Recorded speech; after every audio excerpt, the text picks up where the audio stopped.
This episode is brought to you by Muntins Malts, a company that is passionate about providing premium malts to brewers worldwide.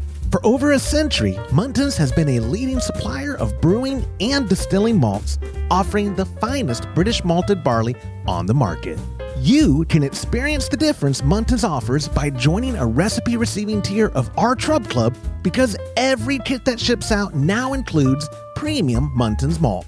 You know, we've known the Muntins crew for a long time, and I can tell you, friend, you're going to love brewing with their grains. Ask your local supply shop to carry Muntins malts, or homebrewers can join our Trub Club at homebrewhappyhour.com/club, be a part of the community, and come brew with us.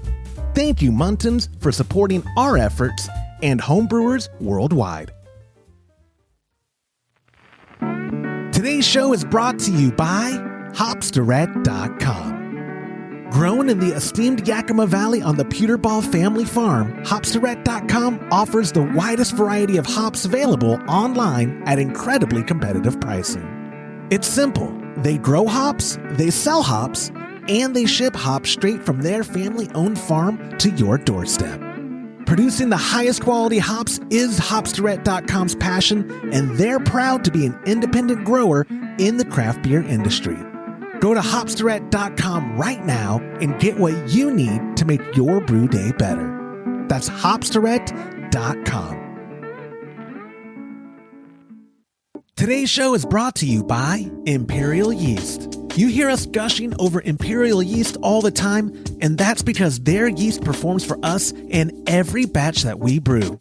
Imperial Yeast is adored by commercial breweries and home brewers alike. Their pitch-right pouches are jam-packed with over 200 billion fresh yeast cells, guaranteed to deliver flawless, fast fermentations every time. Imperial Yeast strains are grown by a team of pro brewers and home brewers who live to help other brewers learn more and ferment better. Join any recipe receiving tier of our Trub Club and get a free upgrade to premium Imperial Yeast with every recipe kit that ships out to you. Learn more at homebrewhappyhour.com/club and come brew with us.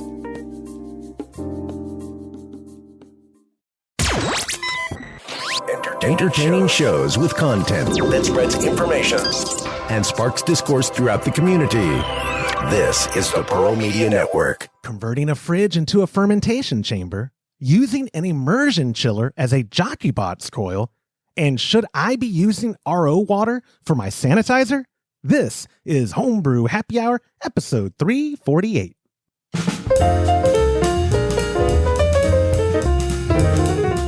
Well, hello and welcome back to another episode of the Homebrew Happy Hour. This is the show where we supply the answers to your homebrewing questions and discuss all things related to craft beer. And if you have a question you'd like us to discuss on a future episode, go to homebrewhappyhour.com, click on that submit a question link at the top of the page, or now you can call or text, but call it in. Leave a voicemail to our hotline, 325-305-6107. Get yourself a $25 gift card to kegconnection.com while you're at it, when we use it on a future episode. I'm one of your hosts, Joshua Stubing, joined as always by my co-host. First over there, he is the Director of Operations at cmbecker.com, Mr. James Carlson, as well as the President and Chief Keg Washer of kegconnection.com. Right there, down there at the bottom of the screen, beneath me, down there, Mr. Todd Burns. Gentlemen, welcome back. A couple things real quick. I'm trying something new with the camera because I was trying to, normally it's on a stand in front of me and I'm like, oh, it's kind of blocking my view. I hate it now. It's up here at a weird angle. I hate it. I look like I have a 5 head. I mean, I've always had a 5 head, big forehead, but I don't like the angle and I don't want to cut it and stop it. I just want to whine and complain at the top. But anyways, you guys are looking good. How's your day going? Did y'all get any rain there? Because we got 2 seconds of rain about 4 hours ago. It was really teasing. Well, I'm glad you asked me how I'm doing. It was a really long day yesterday. Today's been a really tough day, too. Oh, man. A lot of phone calls, just super, super busy, which is good. But, yeah, kind of a rough day. But thanks for asking. Yeah, anything for you, boss. Anything for you. James, are you doing okay? Yeah, it rained all morning. Shut up. Did it really? It did, Yep. yeah. Shut up. Oh, man. That must be nice. Yep. You're, No, that means I got to mow now. oh, my yard, what part I have that's not zero scaped, and my neighbor's yard that come together is as crispy and dry as I've ever seen a yard be. It's actually terrifying. I'm afraid of my cigar ashes coming off of my high patio and just burning everything down. Like I'm very careful when I'm smoking out there on my patio on a Friday night. But I'm glad y'all got rain. Like I said, it spit on us for not even a minute. It was a thorough letdown, which is the title of my wife's memoir from our honeymoon, A Thorough Letdown. Anyway, but one thing that has been keeping you busy, Todd, I'm going to watch the master of segue at work here. Y'all, was it Monday? Y'all unloaded an entire trailer full of kegs? Was that Monday, James, or was that? That was Friday. Oh, it's Friday of last week. That's right. Well, we just haven't. Yeah, Thursday and Friday. Thursday, Todd, Vilver, and myself moved a bunch of kegs from one container to another. And then bless Todd's heart, Friday, the big unload, we had a really nice kegs come in from overseas, and it was a high cube container, completely full. You open the door and they were right there. But he was able to get some temporary help to come out, and I didn't have to unload them. No way. First time ever. Yeah. I was gonna say that's you've welcome to the club. I just didn't follow the company up to Comanche. That's how I got out of unloading kegs sometimes. But I for sure thought you were gonna have to unload. That's awesome that y'all got temp help. Oh yeah, my first month working for Todd, I had to unload kegs. You had to learn the ropes, man. That's all. Yep. That's what. How many kegs was it, Todd? Do you have a general idea? I mean, I'm sure you do. You ordered them. Yeah, we Keg Connection got over 1,000 kegs in. So yeah, and the reason I even bring it up, not just to give you kudos for the unload job and all you did, but also to push these, letting people know the podcast is probably one of our most direct ways to communicate with not just fans of the show, but customers of Keg Connection, that you're convinced these are hands down the best kegs you've ever seen. And now, 4 or 5 months ago, we had received some refurbished ones, and we were like, "Oh my gosh, these are in the best condition we've seen." Those actually weren't refurbished. No, they were refurbished. The ones you just got. Okay, are we arguing semantics? Okay. I mean, so the ones we got from that were AEB were used by a coffee company, and they weren't refurbished when we got them. They were just used, but they were in exceptionally good shape. So what we did, and we still have those, by the way, so you can still order those. We have a few left. We went ahead and cleaned them really well, put new O-rings on, and we refurbished them ourselves. So what's different on these is that they came in completely rebuilt, not just changing the O-rings and cleaning them and all that. They went through these things and they polished the outside and the inside. They took the dings and dents and any imperfections off of them. They redid the actual rubber on them. They put new pressure relief valves.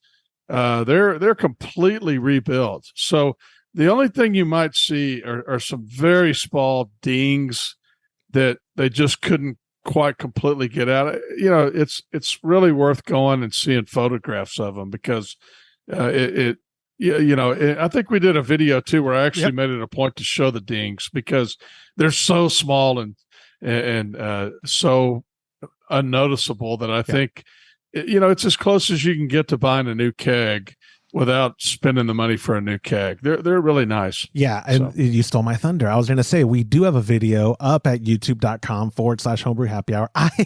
I thought shorts, like just a category of video on YouTube, I thought they could be up to 2 minutes. Apparently just 1 minute. So I originally had it hashtagged as shorts, thinking it would be in that network of videos. It's not. It's still on our channel, youtube.com/homebrew happy hour.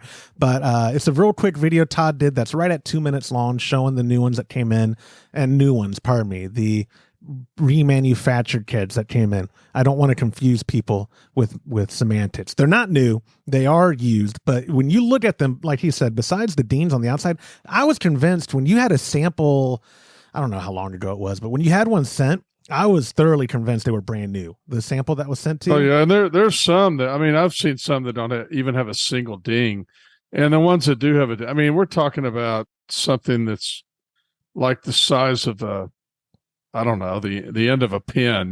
They're They're virtually perfect kegs. They're really nice kegs. It is incredible. And we are, because, they're from overseas in Europe. The one thing too, that to clarify, they're listed as 18 plus liter. I already had someone reach out to me and go, liter is not really common that we're using. They didn't know the L stood for that. They're like, are these adult kegs? Because the listing says 18 plus. And I was like, no. That's the, yeah. All right. And I was like, no, that's the volume. But you actually did a measurement on some of them. 18 liters is what? 4.25 gallons.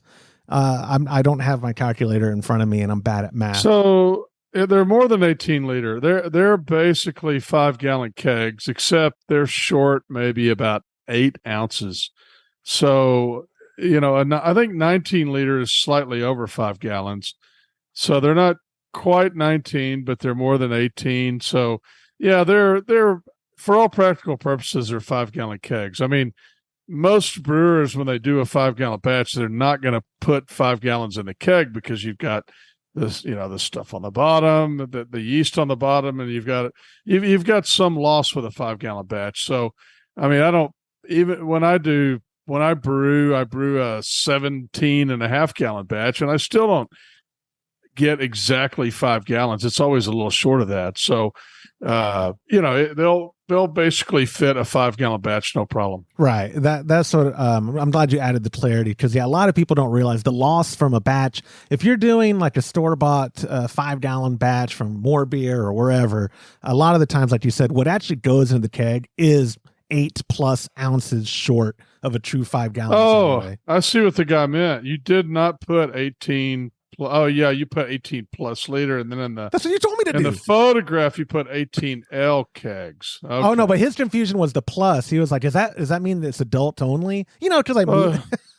on the photo there's no plus, but on the listing there is a plus. So that's probably no, that wasn't his confusion. The confusion was the plus being that would confuse me. Well, everything confuses you. Everything about this, but no, we have y'all received them Friday. We got them up on the site. People can go to kegconnection.com. Right on the front page there, you can see the big banner for the 18+ liter. It also came in a 9+ liter size, which is for all intents and purposes 2.5 gallons. Right, Todd? Before I misspeak and have to edit anything. Okay, that's what I thought. And you actually are working with some lady right now on doing like a mini kegerator configuration where you might implement that size. I don't know if you had a chance to look at those photos, Josh, that I sent you earlier, but it's pretty neat the way she did it. So the idea being people that are doing really, really small mini kegerators with 2.5-gallon kegs or 3-gallon kegs, they're actually using sometimes a smaller diameter hose, so they don't have to put as much hose in there, but still get the same restriction. So we're kind of working out the details on that. Stay tuned. We're going to try to do something where we've got a kit for a mini kegerator, which I think will be fun. I do too. The fun part about this job too is we're always adapting to somebody's needs. I feel like there's always a season of like, this is the season of Jockey bots. This is the season of mini kegerators or whatever. And it almost always stems from a customer's needs to do something. And you're like, you know what? Other customers would probably want to do that too. Let's make a kit to satisfy that itch. So anyway, you can go to kegconnection.com. You can use our promo code HHH, get yourself 5% off your order. Or if you're a member in our Trub Club, I believe from the $5 and up, you get even better discounts and perks. So it's worth going over to patreon.com/homebrew happy hour and checking that out. And speaking of that, we got the Coil glasses in. Do y'all have any on you while I'm talking about them that you can show in person? James will go grab it. While he's doing that, let me put on the screen. This is the artwork I did for it. The Coil glasses, the stanges are in. Stanges. They have arrived. Let me put it on the screen there. There it is. Look at Mr. James Carlson holding one up. Those came out really well. Hold it down. Down a little bit. Down right there. Up a little. Up a little. Yeah. Perfect. I can't see what I'm doing. Oh, you're good.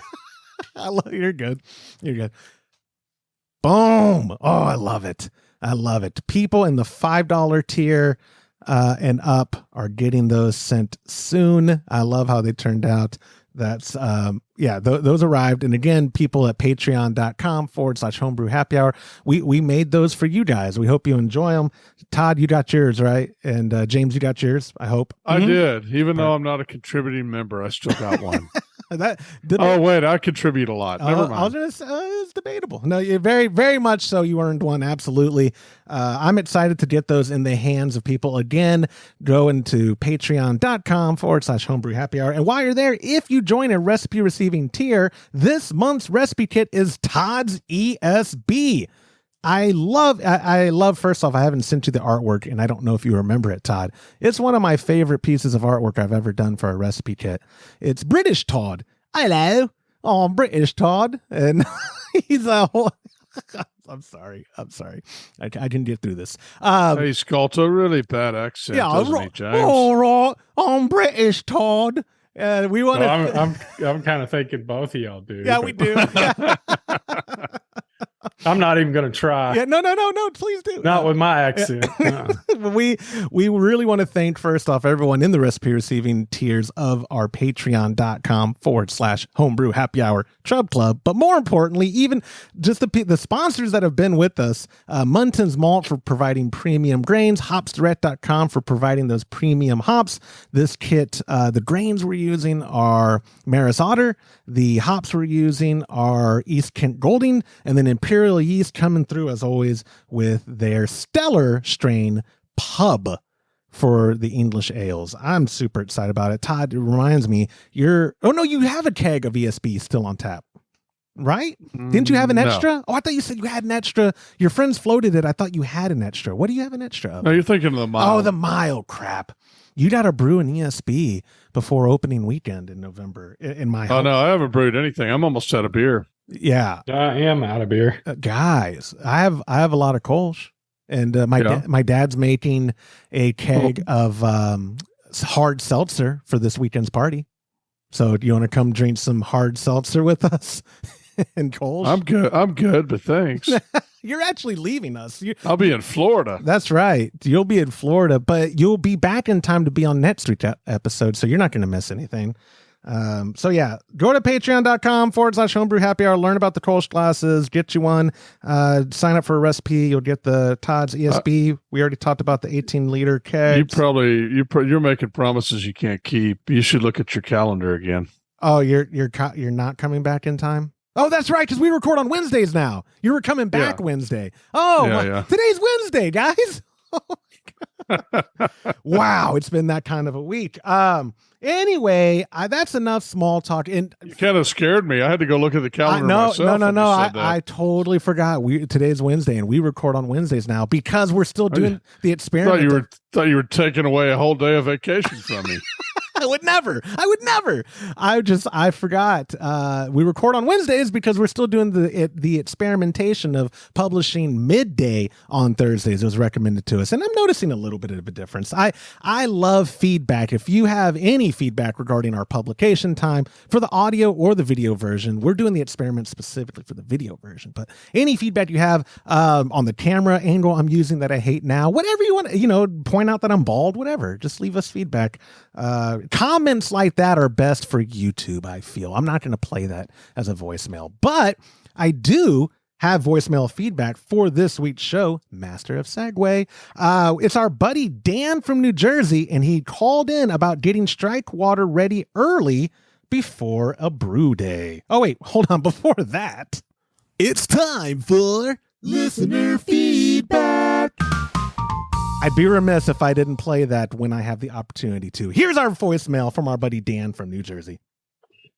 Hey guys, this is Dan from New Jersey. I just listened to last week's episode and just have some feedback for the one guy who wanted to prep his mash water, his strike water, before his brew day. And if he didn't want to heat it up the night before, he could pick up one of those sous vide sticks.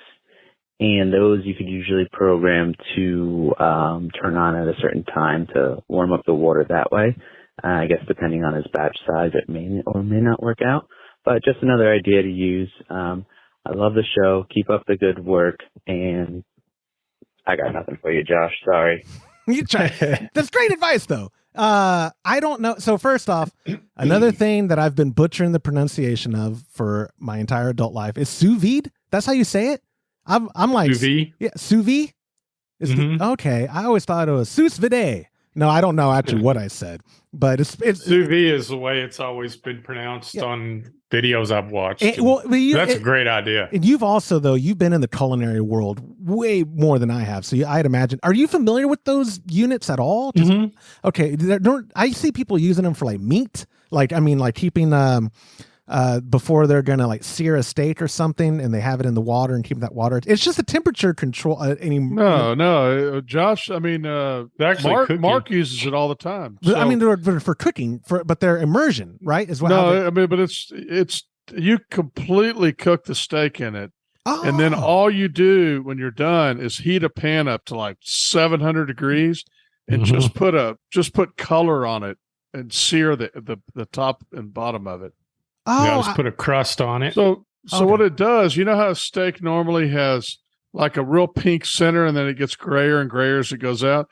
With one of these, if you cook a steak this way, it has, like, if you want it medium rare, it's medium rare all the way to the both ends, and then it's seared at the ends.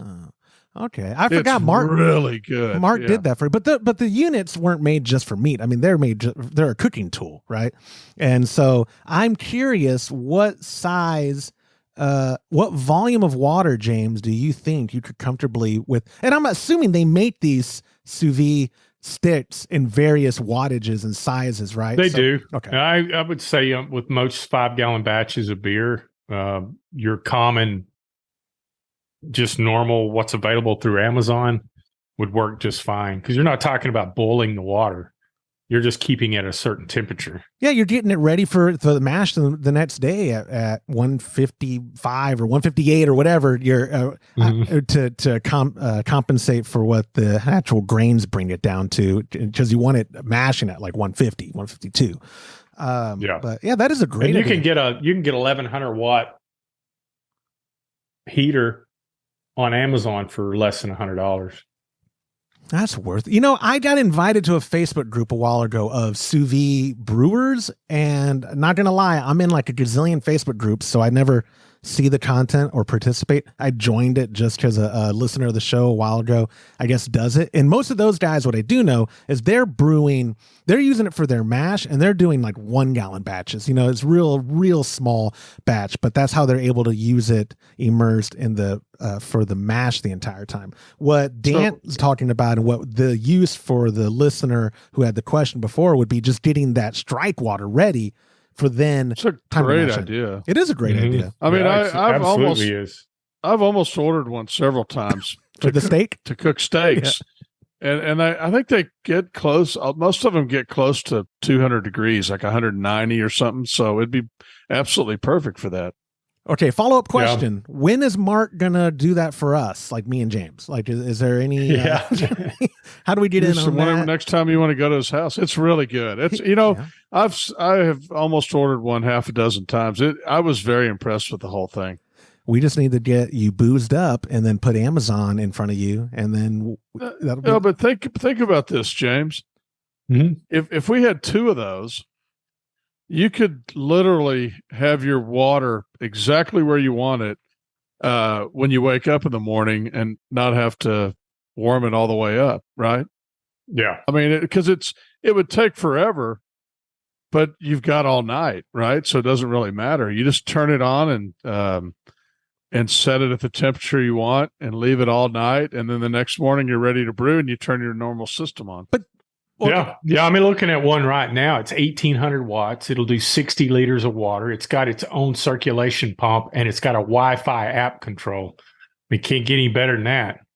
So are they wall plugged or are they battery? Because in your situation, these are plugged in. So you'd feel more that kind of wattage would be hard to have a battery. Yeah, you can't have a battery. Okay, but what I mean, but at that kind of what's the difference, Todd, to you as opposed to just having the brow tag on?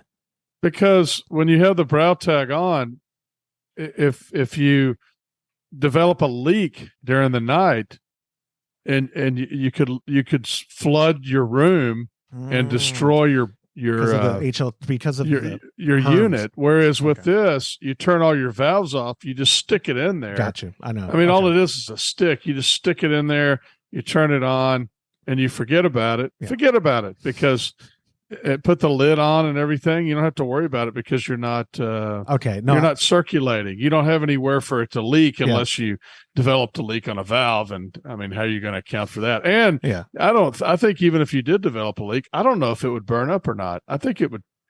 You'd have to look into that, but they may cut off automatically. Yeah, I'm sure they've got thermal switches and stuff like that in them just to save the element. Interesting. So yeah, it's not a one size fits all because like here presently, because I still haven't gotten the Brautag set up here. I don't have a table. I haven't even bought the unit from Todd. But with the Grainfather G40 being an all-in-one, it would be redundant. I could just program the Grainfather to do the warming for me. But like for y'all, like you're saying, because you're recirculating waters. That's how Herm's setting up and all that. If you sprung a leak, it's a huge mess. Where like you just put this stick in the mash kettle with the water and get it to temp, and then in the morning, boom, I'm ready to go. You turn on your system and you mash in. You wouldn't even really need a pump. I mean, I've heated my water up without pumping it before with a Brautag too. It's probably more consistent, but if you have it on for 8 or 10 hours, it's all going to reach that temperature anyway. Yeah, right. Yeah. So you don't really. I agree. Doesn't even matter. But the baseline that we all agree on is this is a great idea. And thank you, Dan, for calling it in. This is a great reminder. If and when you call, leave a voicemail that we use on a future episode for a question or like Dan did for feedback to 325-305-6107. You do get yourself a $25 gift card to kegconnection.com. So Dan from New Jersey, thank you for that feedback.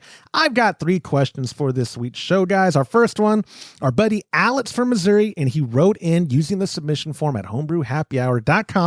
Alex wrote, James, Todd, and Josh, I have a question about converting a classic fridge into a fermentation chamber. I'm talking about a fridge with a top freezer. Obviously, people use these all the time for kegerators, but I'm wanting to use mine for fermenting it. Will this type of fridge work with a controlling device like an Inkbird, or will I ruin the freezer, potentially the entire fridge, by trying to manipulate the temperature in the fridge alone? My fridge usually keeps at 38 degrees, but I'd be keeping it at 52 or 55 with the controller. I hope you guys had a blast in San Diego. I hope to see you at GABF, which is Great American Beer Festival, next year. Lager Prost for James. Alex, he wants to do some lagering, apparently. Which good for him, right? James, spoiler, James does it under pressure. He's not even at room temp. Yeah, don't worry about that changed my whole thought of temperature fermentation. But one thing you got to remember on that's the kind of fridge I have for my kegerator is the cooling's all done on the freezer side. It just has a thermal operated gate that lets cold air from the freezer circulate into the fridge. So as long as you have the thermocouple for the controller in the fridge area, it's not going to hurt a thing. If anything, it'll be easier on the compressor. So, okay, interesting. So I have the probe in the fridge side, and it's adjusting the compressor for that temperature. It's going to be turning on and off the compressor from that switch, because the probe's going to be reading in the warmer side of that kegerator. Yeah. So it'll be just fine. Won't hurt a thing. Will the freezer still operate as a freezer, or will it bring the temperatures up? It will absolutely bring everything to the same temperature because of the way that switch works. Perfect. That was the answer I think we're all looking for, right? Because then you don't have people who are like, oh, I have ice up there, and then don't. Yeah. If you're going to turn that into a fermentation chamber, you can forget about the freezer part being frozen. Yeah. Yeah. And Todd, you have there at the office in the break room, you have the kind of fridge that I've been looking at possibly getting for if I was going to do a stand-up fermentation chamber to go ahead and throw the entire all-rounder in there and it'll fit. It's one that doesn't have a freezer component at all. If someone was starting from scratch, say, to make a fermentation chamber, would you recommend getting just a refrigerator that has no freezer to it? Or would you say, no, just get whatever's in your budget and go based on that? Well, I mean, that's kind of 2 questions. So whatever in your budget's always that's a a good limiting point. factor, No, but yeah. definitely, as far as if there's absolutely no reason to get a freezer compartment. Right, for a fermentation chamber. It would serve no Right. purpose. Right. But typically, I guess those fridges tend to be more affordable. And I didn't 100% understand at the beginning of the question what kind of fridge he has. It's a bottom fridge, top freezer. He Top called- freezer. Yeah, top freezer. So he called it the a classic. old school fridge that everybody used for a million years, right, James? Was it? Yeah, I've got one for my kegerator, and my regular fridge is that way too. Yeah. So, those are those can be really inexpensive. The ones that are fridge only would tend to be more expensive. They do, or a lot of people, making a fermentation chamber, you can find a stand-up freezer or a chest freezer, and that's where like an Inkbird would really shine as well, being able to take a chest freezer or a stand-up freezer and put it in the range of the 50s or whatever, or even if you were to get converted into a serving a keezer. On the top one, my understanding, and that may not all be the same, is that the temperature's controlled by the freezer, and then it has a baffle system. So I don't know how that would affect everything. In other words, I don't know if it's relying. I don't know if the probe is always in the fridge part. I just don't know how that would work. You would definitely have to put the probe in the fridge part if you're going to run a controller. But on a lot of them, isn't the temperature controlled in the freezer? It's part? always controlled by a thermal switch. There's a door. Everything's controlled by the freezer part. It just has a thermal operated door that lets cold air in when it needs to be colder and closes when it needs to be warmer. So But you got to think that's going to be in the 38 degree range, and you're going to be at the higher range. So I would put the thermocouple in the fridge part, because that gate's going to open up and it's going to let air but it doesn't matter because it's going to be controlling the coldest part of the fridge, which is in the freezer section. And there is some other I know I'm talking about the one I have for my kegerator. Yeah. I have one gate and I have two ports. And so I don't ever worry about that because I don't have it turned into a fermentation chamber. But I think that if you put the thermocouple in the fridge part, I think it'll still work just fine. The freezer part's going to be the same temperature as the bottom part. Yeah. And Todd, you're using a converter all the time. James, you're not having to because you're using a normal fridge. So you don't have to have a thermostat controller. Todd, do you submerge yours in water in your keezer, or you just let it dangle? Dangle. You're a dangler. So I'm a dangler. For dry yeast, you're a sprinkler, and for probes, you're a dangler. I am. Yes. Yeah, I thought that about you for a while, that you're a dangler. I mean, the worst case, and I hear what you're saying, Todd, the worst case, let's say that thermal gate is operating and it's trying to stay within 32 to 38 degrees or whatever that is for the lower part. You may have to force that door open so there's air always blowing into the fridge side of that fridge. From the between, because it's separated between the freezer and the fridge, and then there's doors that are operated. So, I mean, worst case, you may have to unlink. There's a little link to that door. Just take that link off and leave the doors open. Maybe tape them open so it's always circulating through the bottom part and the top, and it'll stabilize at the temperature the controller's on because it's running off the compressor. That's the way I would do it. Okay. Well, and that'd be a good question for Robert too, over at Comanche Appliance, right? Electric Appliance. Yeah, you're right. Comanche Appliance. Appliance. Yeah, we should ask him. I actually am publishing a video. It's at Inkbird's 13th anniversary coming up, I think Friday. And so I'm actually publishing a video about their ITC 308, the common one. And I say common one, that's not the one you use, Todd. You have their nicer one that I say nicer. Yours isn't Wi-Fi either. I'm not sure what's different besides yours is much bulkier. Looks clean when it's mounted up on your keezer, but people can see your keezer build in a video on our channel that I'll also put in the show notes in case. I like mine the best because yours is the 608. It was because it was free. Oh, was it really? It was sent to me as a sample. So Dang. Yeah, it's nice. It works good too. It's super nice. Yeah. No, I picked up. Yeah, doesn't it have heat as well as cold? It does. It has heat and cold. Yeah. So that would be ideal controller for fermentation because you can keep it in a narrow range. Yeah. Yeah. Yeah, I do. I went over that in the video because the 308, which I actually still have on my desk, the 308, which we sell at ketconnection.com as well, or on Amazon's where they're most commonly found. It does hot and cold. And yeah, I was, like you said, James, you can have your carboy, you could tape the probe to the side of it, set it on a heat pad, set up your heat differential, and then you plug your fridge into the cold side of there, set up the cooling differential, and it really narrow it down. So if I want the heat pad to kick on when my ale, the temperatures of my ale get to 61, it immediately when the temperatures are in there, it turns on the heat pad till it gets back to 65. That's my target temp. And then if the temperatures inside there get up to like 69 and I want it back down at 65, boom, it kicks on the fridge, so on and so forth. I said this in that video. I say it all the time on the show. It really is the greatest time to be alive as a home brewer, as a human, really overall. Stop the show right now. Pause it. Thank God that you are alive right now. Just do that. Okay, back to the show. So, best time ever to be alive as a human. Alex from Missouri, we really greatly appreciate the question.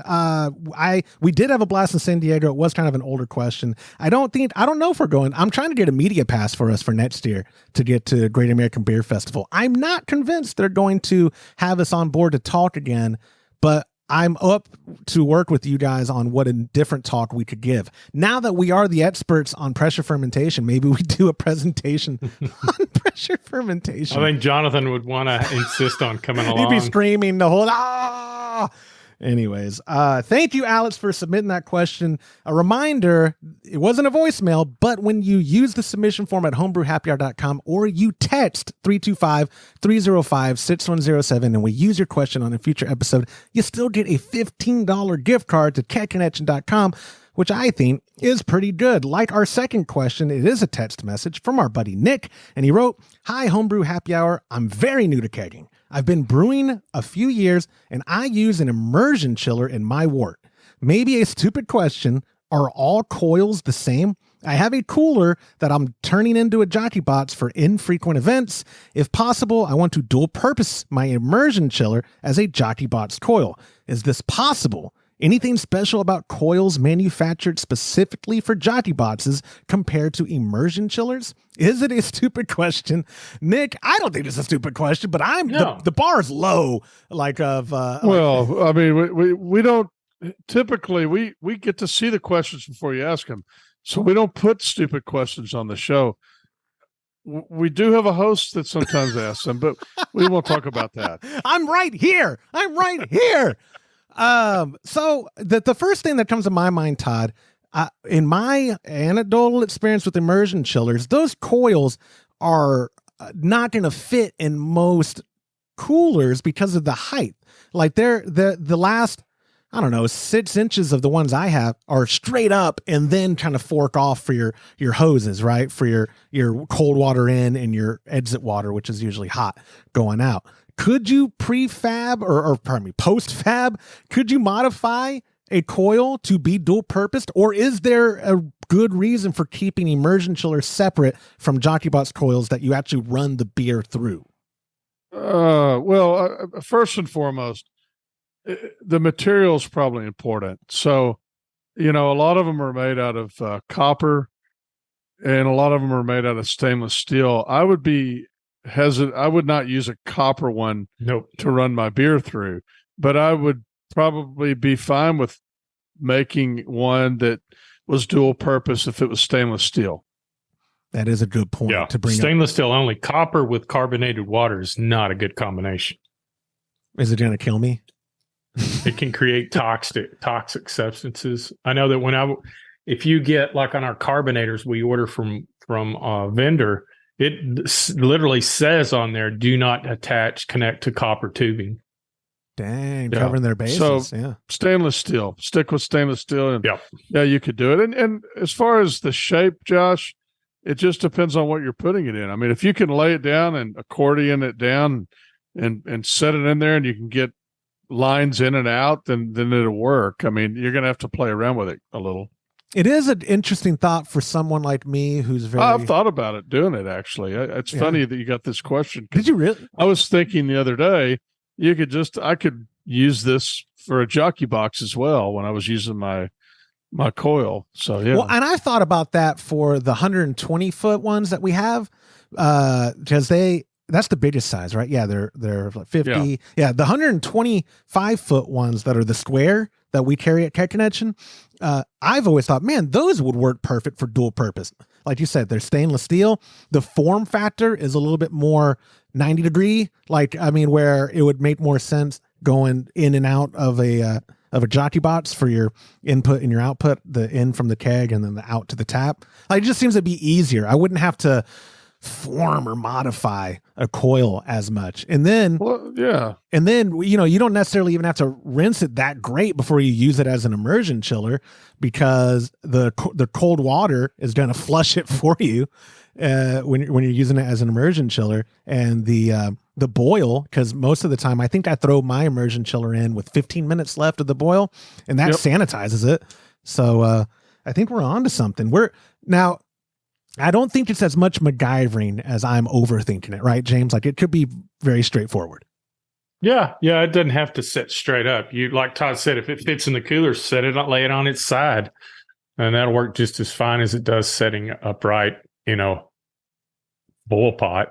Right, yeah, and that's what I forget too. You don't want a keg serving from its side, but the jockey box is just a vessel to cool down that beer as it's traveling from the keg, the right side up keg, into your glass. So yeah, on the side would work. That'd be an interesting install, Todd, because you would also probably have to fabricate the in and out of your actual cooler a little different, right?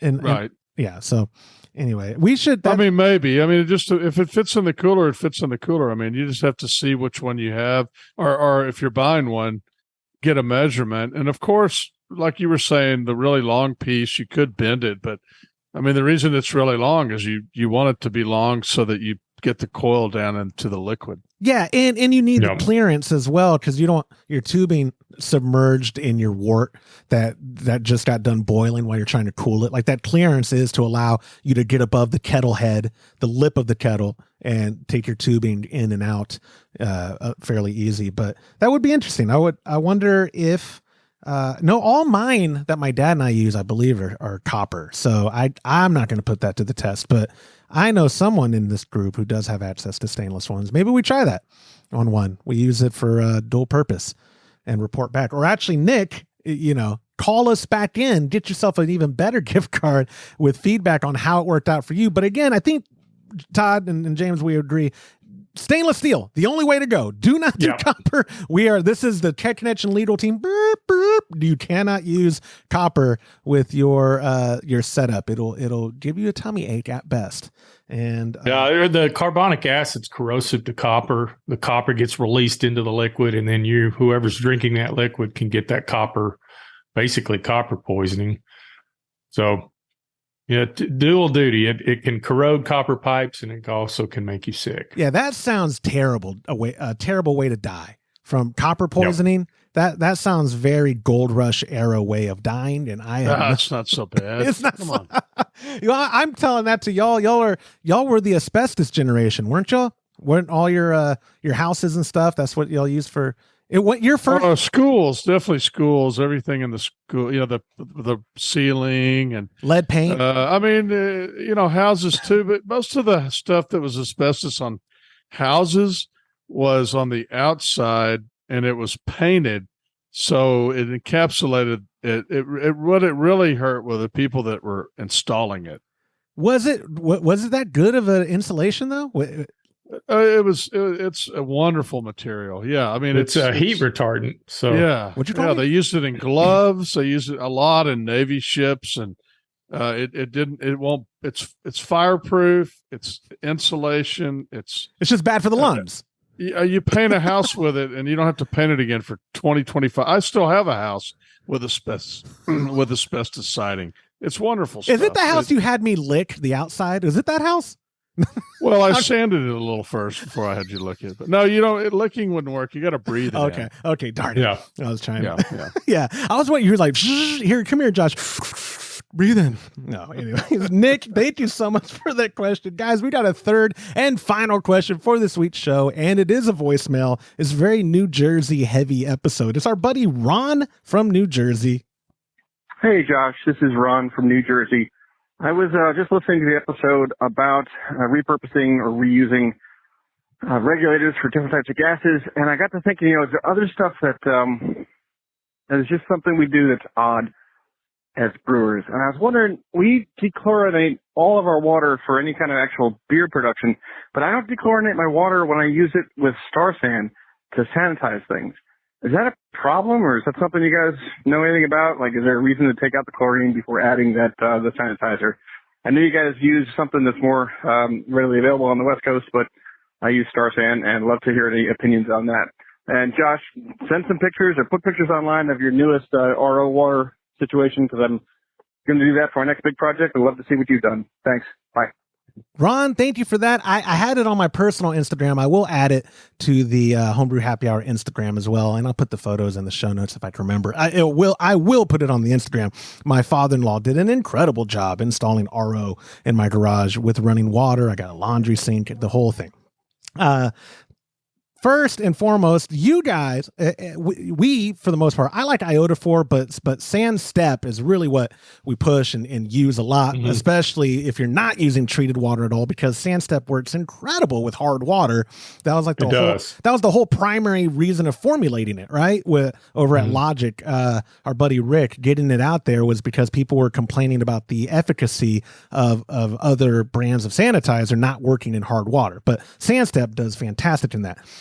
Like Ron, Todd, I've never considered I use RO water for brewing. I've for a while now, and people do water profiles for their beer and all that. But sanitizer, I couldn't care less. It's from the tap. Does it make a difference should I be using RO with Sandstep or iodophor? I mean, this is really a question for you, Josh, because James and I don't have chlorine in our water.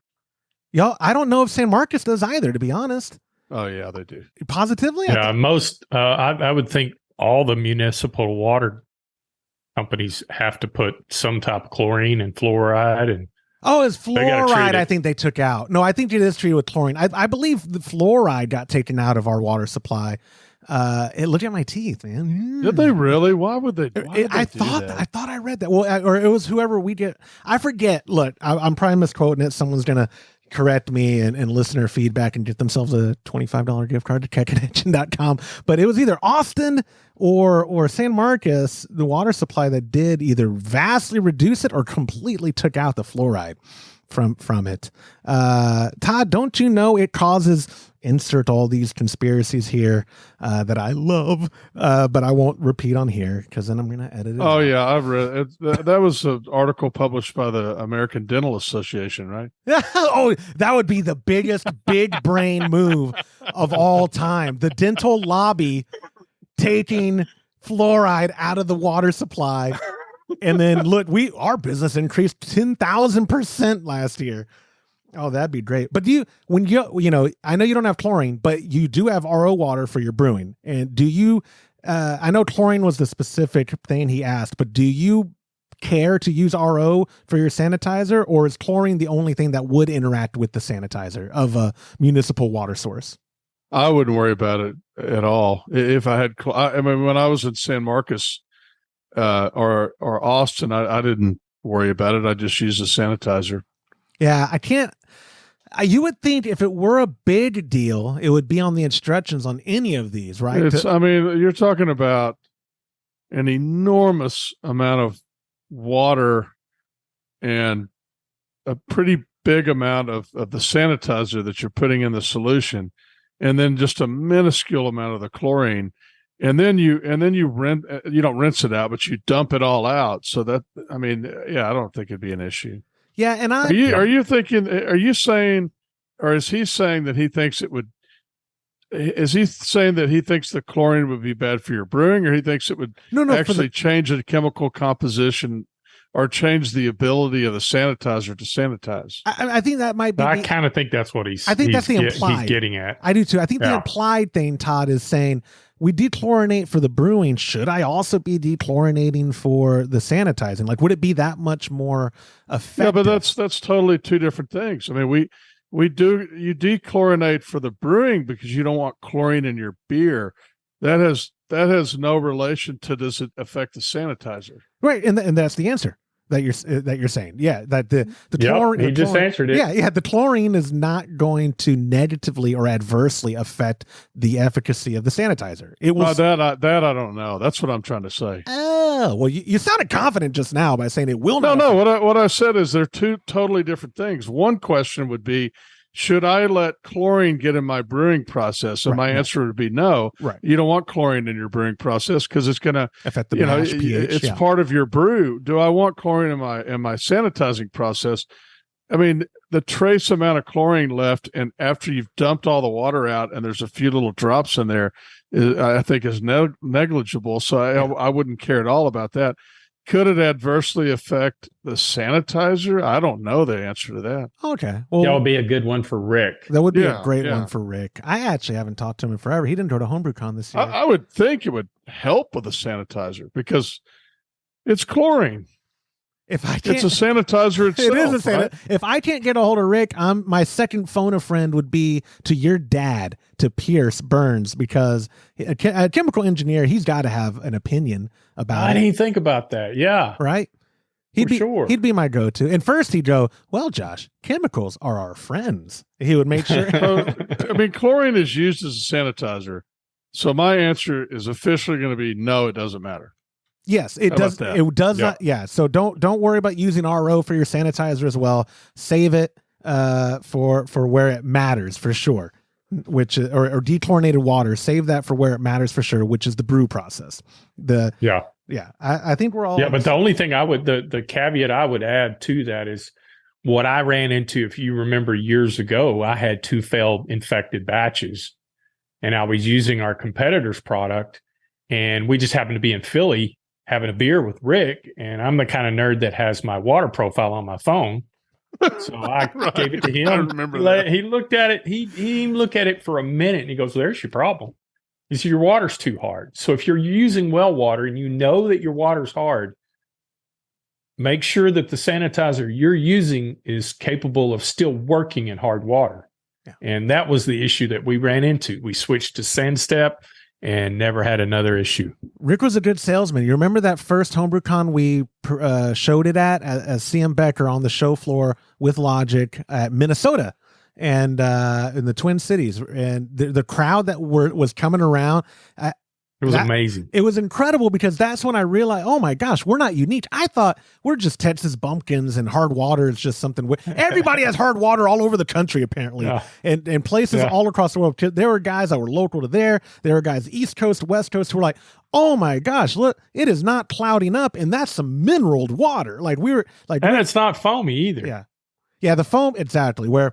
Yeah, I won't go into the depths of it because, technically, CM Becker, the SandStep's a competitor product with the with Star Sand, but the whole fear of the foam thing, psychologically, it's like not having a clear beer. For some people, it really bothers them. They don't like seeing the foam and like, you want me to transfer my beer into all that foam? Like, yeah, absolutely, don't worry. Some people are like, I'd rather not. But for me, like you said, the game changer was definitely the lack of foam. The Iota 4 is a old dog new trit stain for me. I like it, but I don't like that it stains everything. And I think that's what you didn't like about it either, Todd. I could show you my buckets, and you could point out in a half a second which one I use for sanitizing. There's no. It's like you were. I don't really know. Jam. So I don't know why you like it better. Why do you like it better? I don't know. I just I've just always used it. My dad and I have always used it. I've used it for years and years and years. It's great. And back when our buddy Nick Etley used to work over there for National Chemicals, that was a great episode. And he talked I enjoyed talking to them that much. I was like, yeah, I'm just an Iota 4 guy. I don't have Sand Step is the main reason today, Todd. I have a big old thing of Iota 4 because even Sand Step too. Sanitizers, you get a 32-ounce bottle of it. It's going to last you a while. As infrequently as I brew and sanitize, it lasts me a long time. So, well, I go through a crap load of it because you brew a crap load. Yeah. None of us have brewed in a while. No, it amazes me how fast you go through one of those 60-ounce bottles. You know? Yeah, of Sand Step. Yeah, yeah. When you're brewing, yeah, you need to get back in brewing. Is your neck? Are you finally cleared to do solo? No, I brewed. I brewed before Homebrew Con, and I'm working on other projects right now, building that cabana over my pool and doing some stuff like that. And I just haven't had a chance to brew. I had a lot of beer on tap. I had so many kegs, I didn't know what to do with them. So I'm trying to drink some of that down. And then, I'm gone next weekend. I don't know when I'll be able to brew again, but I'm thinking maybe weekend after next weekend, I might brew. I like that you're calling the pavilion a cabana, because that sets me up for many future Cabana Boy posts on our social media. I can't wait. This is going to be great, Todd. I'm going to have fun with the cabana. I actually maybe we could do a Cabana Boy calendar with the three of us. There we go. No, James. No one suggest anybody to that on me. Someone at one point asked me if we were ever going to do an OnlyFans, and I said, no, you smut. I'm gonna start. You know what? I'm gonna start shopping for a Speedo right now. There we go. See, anything for a good shtick, man. I'm on board. Anything. Anyways, Ron, thank you so much for submitting that voicemail. Final reminder, if and when you call your question or feedback in and we use it on a future episode, to 325-305-6107, you do get yourself a $25 gift card to KegConnection.com. All other ways, get yourself a $15 gift card, which is pretty good. And guys, that's all I have for this week's show. Final reminder for friends, go to patreon.com/homebrew happy hour. Look at the Kolsch glasses if you want to pick up one of those. Join a recipe receiving tier to get your ESB. And then at KegConnection.com, I'd be remiss if I didn't remind people, Todd, these fantastic, incredibly remanufactured kegs available right there on the homepage. And they're in 18-liter and 9-liter variations.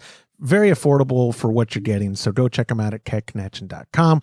James, Todd, thank you for your time. Todd, I don't think I'm going to see you before your trip, so have a safe travel. And James, I'll catch you next week, my friend. Sounds good. Bye. And that will do it for this episode of the Homebrew Happy Hour. If you have a question you'd like us to discuss on a future episode, go to homebrewhappyhour.com and click on that submit a question link at the top of the page, or call it in, leave a voicemail. Be Todd's best friend at 325-305-6107. Thank you to our sponsors like Munton's Malt, premium grains for a better brew day. If you aren't already brewing with Munton's Malt, give them a try by joining a recipe receiving tier of our Trub Club.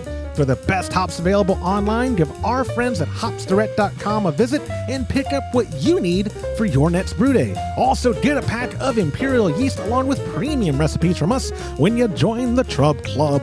Go to patreon.com/homebrew happy hour and come brew with us. On behalf of Todd Burns, James Carlson, and the Pearl Media Network, I'm Joshua Stubing. Thanks for listening.